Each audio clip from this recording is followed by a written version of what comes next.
ba pare nga dindi l'impérialisme de l'arachide que nit ki war a bañ a toog ne man baykat laa ba pare ne lu may bay gerte kese déedéet ne ko diversifier say culture nga bay yeneen yi nga les fruits fruitiers bay gerte nga bay leneen diversifier loolu yëpp boo ko jaayee sa pouvoir d'achat day augmenter sa condition sociale daal di changer te kooku ça passe par une agriculture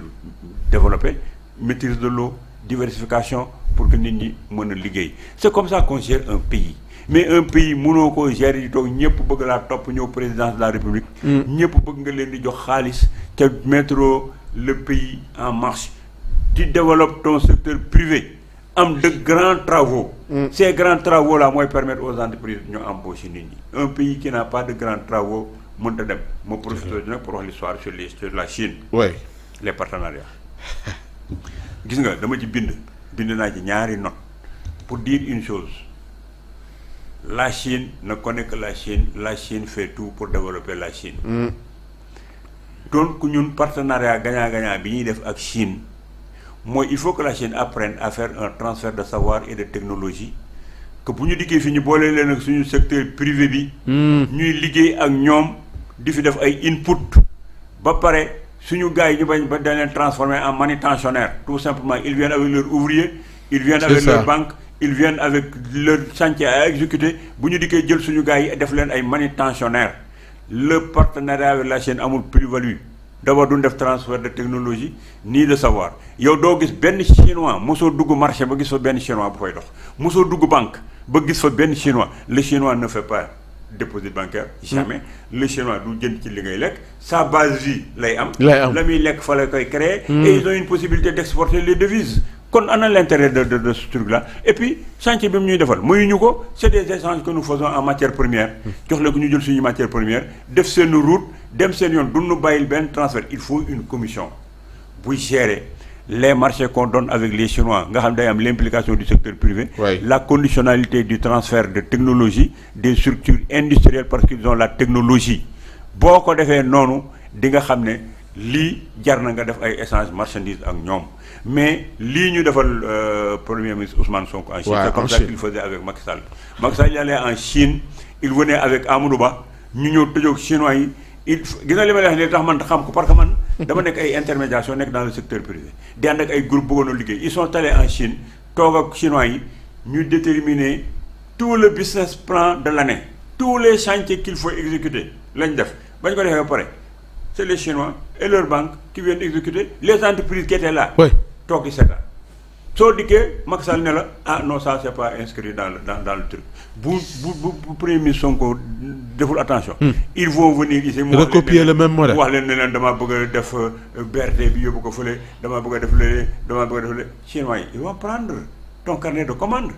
ils amènent leur entreprise boo xam moo koy exécuter réaliser ko dem te bu ñu fi non parce que option bi du loolu déglu ma mooy ne li ñuy def ci réew mi yëpp le secteur privé da ci am wàll waaye dama la ne xooloon mën nañu changer la donne bu fekkee dañ ko war a changer je pose une hypothèse effectivement nii la daan demee suñu bëggee mu dem nii lañ koy defee mais ñoom ñu dem na la damay ñëw damay def lii rek mais ça c'est rien du tout il faut la mise en œuvre et les conditionnalités et l'encadrement qu'il faut pour que nous renverser la tendance il faut que les Chinois arrêtent de venir ici jël suñu cordonnier bi transformé ko en marchand ambulant booy yi ngay gis yëpp ñu yenu ay kii di jaay nii xamal lan lañ nekkoon ay cordonnier ñii ay tailleur léegi bu ñu toogee defar benn dàll mu dikk leen prix de revient 200 chinois bi jaay dàll bi 150 bu ko defee le gosse là il a dit que man sama prix de revient ngi nii ba ma dolli 250 kenn du ko jënd je préfère jël dàllu chinois bi 150 dem gañ fukki dërëm ils sont là jënd suñu kër yi centenaire nekk ci biir kër yi centenaire yi nga xam jëndoon nañ ko di dagg gisam kii mouchoir yi ngay yónnoo yooyu ngay yor noonu il faut lañ ko découpe da jox marchand ambulant yi ñu leen di jaayal lu ñu gis yow nga def ko ñu envoyé en Chine gars yi defar ko en contrefaçon envoyé la ñu jox say gars yi ñu nekk marchand ambulant tous les marchands ambulants qui sont ici vendent des produits chinois léegi nag ñooñu dañuy rey économie dañuy rey sax xam-xam te seen bopp rek la ñuy régler boo dikkee nag nous on est un pays boo xam ne ñëpp ñu soxla bu ñu ñëpp soxlaa nag te ñu am xam-xam. parce que ñun suñu gars yi dofunu suñu ñëwee nga imposer leen seen ay conditions moo tax bu ma déggee gars yi wax naan woy à cause de tout ce que nous avons fait là Sénégal kenn mënu koo dumóoyu suñu position géographique suñu qualité de ressources humaines ak les ressources minières yi ñu am et la tradition que nous portons kenn mënuñoo dumóoyu et puis nous avons une très bonne diplomatie on a des hommes des sachants domaine médecine ak fu nekk amul fenn fu ñuy tricher nit les renseignements généraux yi ñu yor ils sont sortis des mêmes écoles que tout le monde j'ai du respect pour eux nos magistrats ku leen dàq jàng on a tout ce qu'il faut mais ñoo xeeb suñu bopp di xuloo di xas ci suñu biir du ñu dem fenn il faut que les gens arrêtent de s'entre-déchirer on cultive la haine nit ñi léegi dañu iñaanante bëgguñu ko leen romb sol mbubb bu rafet bëgguñu ko leen romb dawal oto on ne peut pas vivre dans la pauvreté et dans le misérabilisme nos ministres dañu war a sol yére yu rafet suñuy député dañu war a dugg ci oto yu rafet suñuy président dañu war a sol yu rafet ñuy xool ay montre ak ay chaîne ak ay cravate xoola on n'est pas yow pauvre ay minable bëgguñu confort dañ ko war a am ñu respecté ñu kenn waxul nag nga jël alalu askan bi di ko sañsee ak di ko tabaxee déedéet mais nit ki bu ko neexee ca ministre xam yow ministre yu bari xam nañu solo mais da ngay toog fii léegi ñu nommé le ministre nga dem gis ku mel ni ay amul boutique ay affaires yooyu ñu commencé di la lebal ay costume ngay sol di fay waaw ngay sol di fay man ba ma ko xamee man xam dama yàgg voyage xamoon naa ay costume mais am na ay ministres yu bees yu Ablaye Wade yoo xam ni ñoom ay cravate yu kii ñoom ay xoola ay ñoom Hugo ay ñoom Smalto affaire yooyu ñoom xamuñu ko woon léegi bi ma dikkee gis Ibrahima waa sama waaye benn waaye ma ñëw ci magasin fekk mu leen di rendi xoola cravate yi mu leen koy jaay ay prix yoo xam ni yii ma dégg na ko yow booy yow ni ngay def gars yi ni nangam da nga leen lebal di leen daggal seen ki mun ma gis nga yow li ma bëgg sax sama magasin bu fi ñëwati parce que da nga leen a bëgg a yee mais c'est la vérité dañ leen di lebal mbubb yi di leen lebal yeneen yi ñu di ko sol léegi nag nit ki bul xool li muy sol xoolal nit ki li muy jëf te itam yow boo nekkoon place am da ngay bëgg a sol mbubb bu rafet bëgg a dawal bu rafet mais on va transformer tous les Sénégalais en misérables man de ministre boo fi gisoon nga sol yenn xaftaan yee costume di wax naan yaay ministre Sénégal di dem France di ñu fa jéem a reporter damay bind ci yow ne yow da nga ñoo yàpp nous ne sommes pas des misérables on n'est pas des clochards ñun dañ nekk ci un pays respecté les grands standings les hauts niveaux loolu la ñu war a aspirer chaque Sénégalais doit aspirer dawal oto bu rafet loolu mooy indi xarañ pour nga nangoo liggéey bëgg sa bopp mais nga bëgg rek yow man daal maa ngi toog fii sama xaftaan bu xotti laa ñëpp dañoo war a sol xaftaan yu xotteeku mais loolu mooy yàlla suñu boppam dafa def noonu dafa na àddina jërëjëf président xam naa duñ jeexal grand théâtre ba ak note ba jotoon nga ca directeur général bu grand théâtre mi defoon note ba waaw non comme j'ai lu sans parce que waaw comme yow jiite woon nga dafa wax waaw affaire xeesal yeeg greffage yeeg yooyu daal ci personnel bi admettre ñu ko ci jigéen ñi mais bon après delluwaat na ci ginnaaw ne comme dañ ci doon manipuler ni ñu ko déggee kiiwul mooy li ma lay wax rek mu préféré teg ko ci suuf li ma wax mooy Sénégal yi kenn mun leen a yar on est dans un nouveau monde avec ses contradictions des trucs comme ça il faut essayer de gérer au minimum koo ci mën a waxtaanal moom mënoon naa toog waxtaan ak jigéen ñi fori jéem leen a yee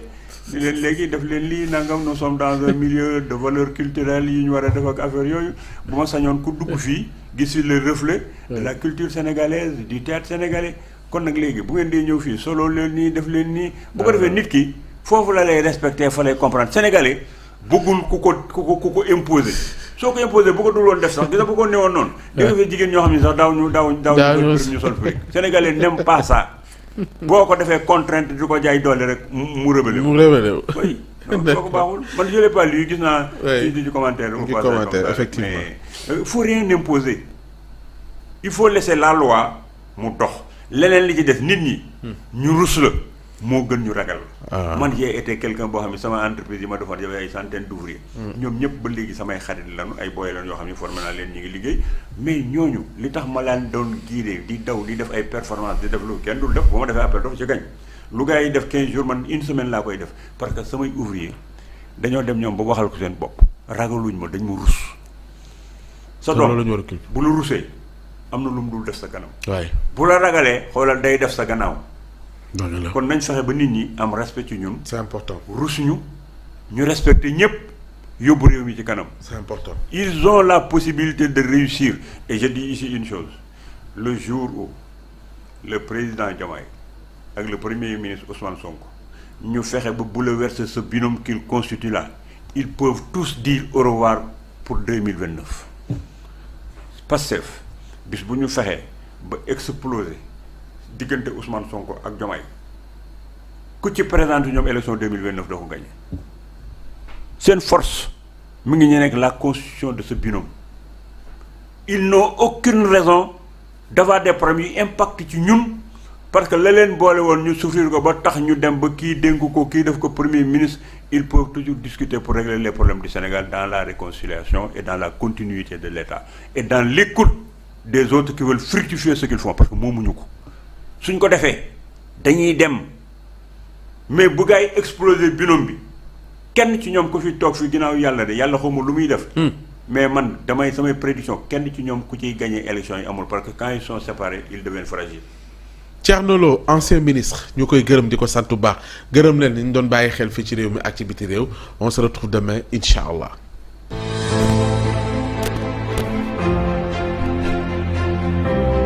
ci Sénégalais yi di métti nga ni fa dut sa baaraam loolay métti seen xol yi. toog sa ordinateur di tapé di kaj suba ngoon di saaga di xuloo. Ayez le courage de dire la vérité aux Sénégalais. doomi soxna yi fi nekk bañ a falsifier